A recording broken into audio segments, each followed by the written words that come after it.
Welcome back. Now let's talk about the environment.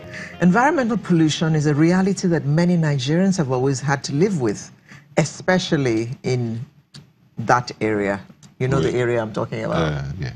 In the Niger Delta. But since November 2016, residents of Port Harcourt, Rivers State, have been facing a new kind of danger: rising black soot particles in the air. Soot residue, like everywhere. They wake up in the morning, they rub their hands on their cars, and their hands come out black. So there have been protests about this, and nothing much seems to be done about it. People are developing respiratory diseases, and some even say that this can lead to cancer. Now, we have in the studio Dr. Paul Abolo. He seems to be our to-go man when we're talking environment. Good morning, and thank you for joining us. Good morning, and thank you for having me. And we have a climate finance consultant, Chima George. Good morning. Good morning. I think this is the first time we're having a lady join us to discuss the environment. Not exactly, but in a long time. First time in a long time. Good, thank you for joining us. We need to also let you know that we did invite the Rivers State government, as well as the protesters in Port Harcourt, to join us, but they were both unable to do so. Yes, Dr. Abolo, we have heard all kinds of reasons for this suit that has enveloped Port Harcourt. From your experience and your findings, what exactly is the cause? Thank you very much, Alera. Niota, thank you too. Let's understand what the suits are. Okay. There are particulate materials that came as a result of incomplete combustion of hydrocarbons. That is too much grammar? Beke. Okay, so let me give you an example. Okay. Have you ever used the traditional kerosene lamp or the kerosene lamp? When the wick, you know what the wick is? Yes. The thread, yes. It's a little bit too high. You find that it's burning and you see smoke, those black stuff. And when you cut it down a little bit, you see it burns perfectly. Okay. That's exactly what happens. So in this case, it's happening on a larger scale. And what we understood that is the cause is that most of the illegal refineries that we have found, our people burnt them, destroyed them by burning. Okay. That is not the right way to do that. We found that there are a lot of tires that have been burned. We found that when they confiscate tankers carrying stolen petroleum products, we burn them. Okay. This is a shame because it's barbaric. Okay. And it's causing a lot of more complex situations, which is what we are seeing as suits in that part of the country.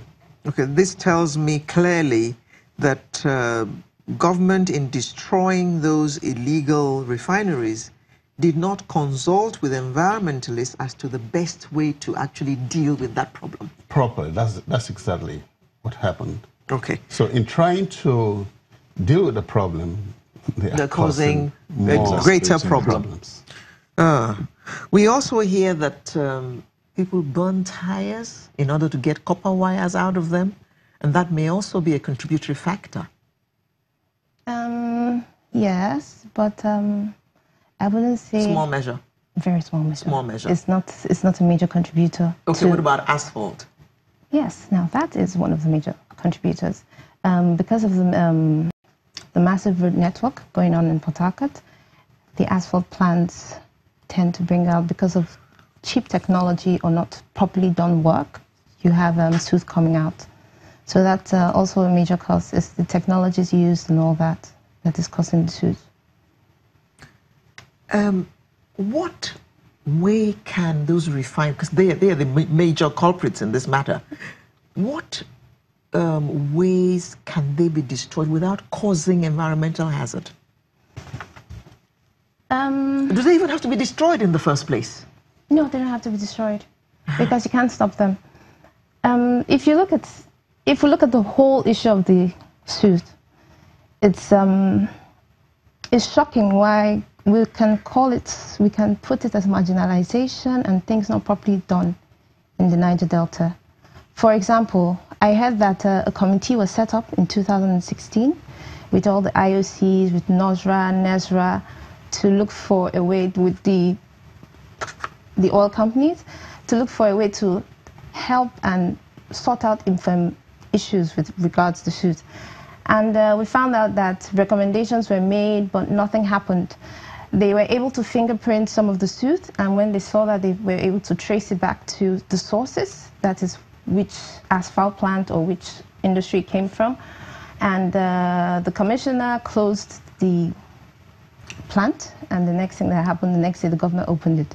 So it's a battle of powers. It's a major issue. Now, reading Twitter this morning, the governor is saying that it's the federal government causing it and all that. Right now, as we speak, the federal government doesn't want to sort out the issues. The federal government wants to kill residents in Port Harcourt. That's what Governor Wike tweeted. You can check it out on Twitter. But another thing is that, yes, those are the issues. And they're not willing to do anything about it. But, Dr. Bolo, if we look at the issue of power, the government in Rivers State says the federal government is not willing to do anything, maybe because of the kind of agreements they have with the IOCs, because it's their relationship with the federal government. Yes, so I think, so where does this power play? Come in. I think what the government of Rivers State is looking at is the impact of what the military did by burning the refineries and burning.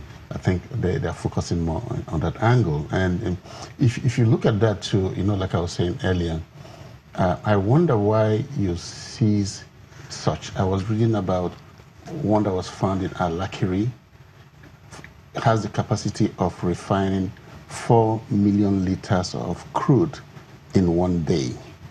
And you identify that 4 million, and then you identify that, and you just want to destroy it.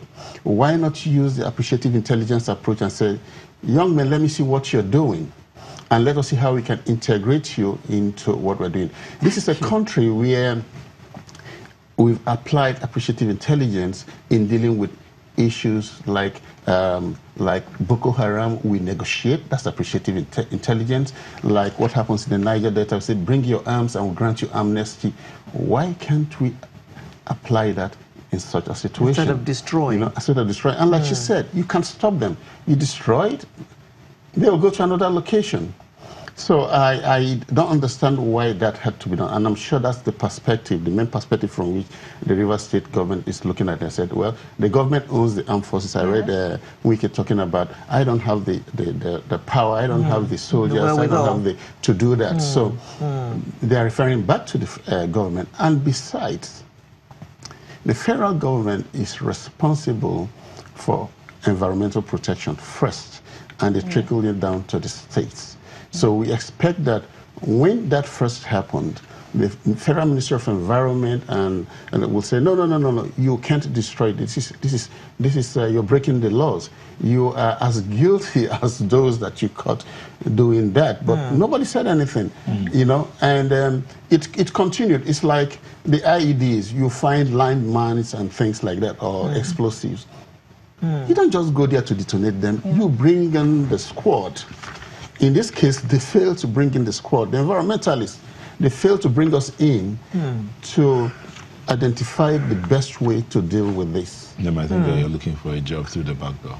Of course I am.